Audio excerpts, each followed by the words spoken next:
Britain के अखबार the daily mail ने दावा किया कि रूस भले ही अपने यहां सब कुछ ठीक होने का दावा कर ले, लेकिन उस पर लगे सख्त प्रतिबंधों की वजह से उसकी अर्थव्यवस्था को इतना तगड़ा झटका लगा है कि 3 दशक का रिकॉर्ड टूटने को है। द डेली मेल ने इसके लिए खुद रूस का ही हवाला दिया है। दावा है कि रूस के वित्त मंत्रालय की एक रिपोर्ट लीक हुई है जिसमें आशंका जताई गई है कि इस साल रूस की जीडीपी 12% गिरेगी,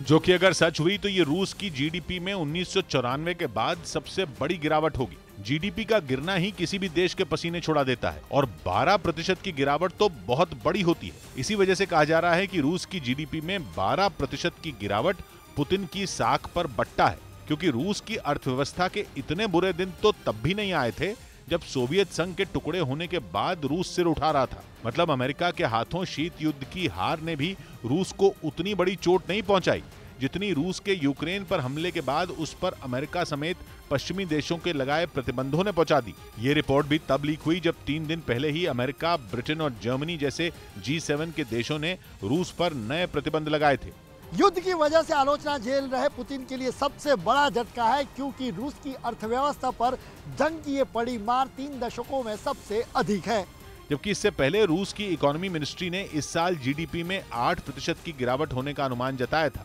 हालांकि रूस का वित्त मंत्रालय लीक हुई रिपोर्ट को गलत बता रहा है।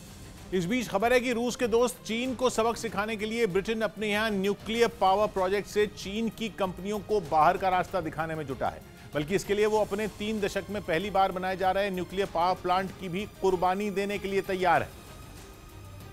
क्योंकि उसमें चीन की कंपनी पैसा लगा रही है और ब्रिटेन अपने न्यूक्लियर इंफ्रास्ट्रक्चर से चीन को दूर रखना चाहता है। असल में 2015 में दोनों देशों के बीच न्यूक्लियर डील हुई थी, जिसके तहत चीन की एक सरकारी कंपनी ब्रिटेन में 3 परमाणु प्लांट बना रही है और फिर रूस की गैस पर अपनी निर्भरता कम करने के लिए ब्रिटेन का फोकस परमाणु ऊर्जा पर भी है। लेकिन यूक्रेन की जंग ने हालात ऐसे बदले कि अपने परमाणु प्लांटों को बनाने के लिए ब्रिटेन को रूस के साथ गाहे बगाहे खड़े चीन की फंडिंग मंजूर नहीं, इसलिए वो चीन की कंपनियों की जगह लेने के लिए नए निवेशक ढूंढ रहा है। हालांकि ब्रिटेन में परमाणु प्लांट पर चीन के साथ काम कर रही फ्रांस की कंपनी EDF का कहना है कि ब्रिटेन की चीन से दूरी बनाने के चक्कर में कहीं न्यूक्लियर पावर प्रोजेक्ट रोकना ही न पड़ जाए।